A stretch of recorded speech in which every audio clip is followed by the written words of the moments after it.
हिमालय की चोटी पर जहां सांसें जम जाती हैं, वहां एक ढलकता हुआ स्थान है, केदारनाथ।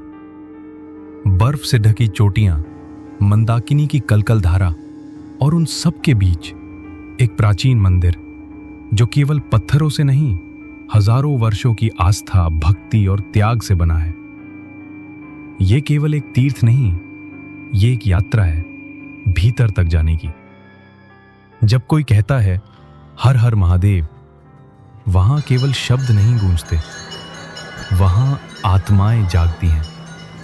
यहीं से शुरू होती है कथा, पांडवों की पश्चाताप से शिव के रहस्य तक, संहार से पुनर्जन्म तक। ये है केदार की भूमि, जहां हर पत्थर, हर धड़कन कहती है, मैं शिव हूं।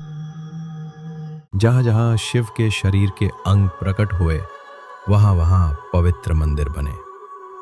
कुबड़ केदारनाथ, हाथ तुंगनाथ, मुख रुद्रनाथ, नाभि मध्य महेश्वर, जटाएं कल्पेश्वर। इन 5 मंदिरों को पंच केदार कहा जाता है और ये पांचों मंदिर शिव के पंच तत्व स्वरूप को दर्शाते हैं। समय की धूल में मंदिर लगभग विलुप्त हो चुका था। तभी दक्षिण भारत से एक युवा सन्यासी हिमालय की ठंडी वादियों में पहुंचे, आदि शंकराचार्य। उन्होंने न केवल मंदिर का पुनर्निर्माण किया, बल्कि पूरे भारत को धर्म की एक डोरी में बांधा। उनके आगमन से केदारनाथ का पुनर्जन्म हुआ। केदारनाथ मंदिर के ठीक पीछे स्थित है वो स्थान जहां आदि शंकराचार्य ने महायोग की अंतिम अवस्था, महासमाधि प्राप्त की। यह समाधि आज भी उनकी उपस्थिति का एहसास कराती है। वहां खड़े होकर लगता है जैसे धर्म स्वयं हमारी आंखों के सामने उपस्थित है। ये मंदिर उन समयों में बना है जब आधुनिक तकनीकें नहीं थीं। फिर भी विशाल ग्रेनाइट पत्थरों को बिना किसी गारे के जोड़ा गया।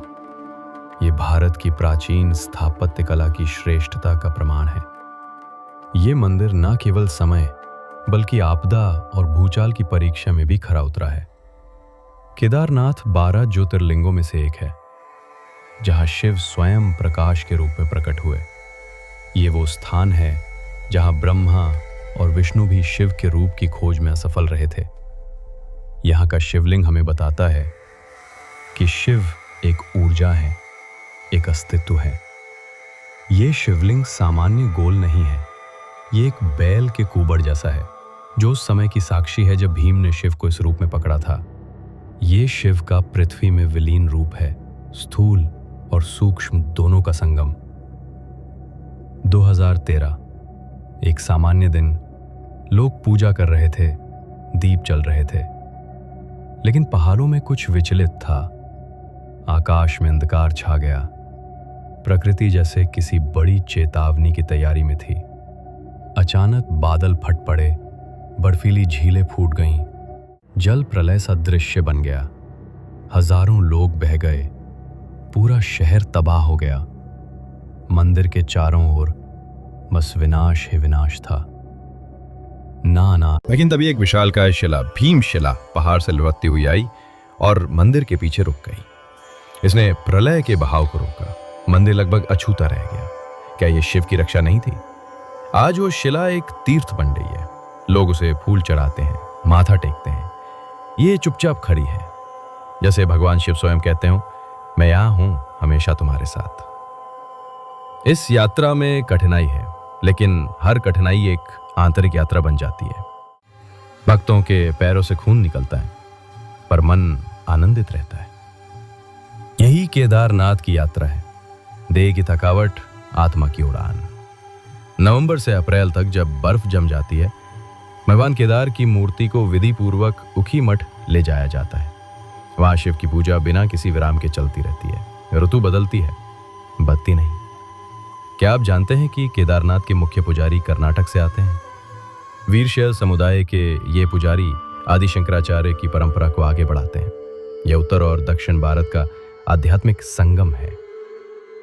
एक युवक जो जीवन से हताश था, मंदिर की सीढ़ियों पर सिर टेक कर रो पड़ा। आरती की घंटियां गूंजने लगीं और उसकी आंखों में आंसू नहीं, अब उजाला था।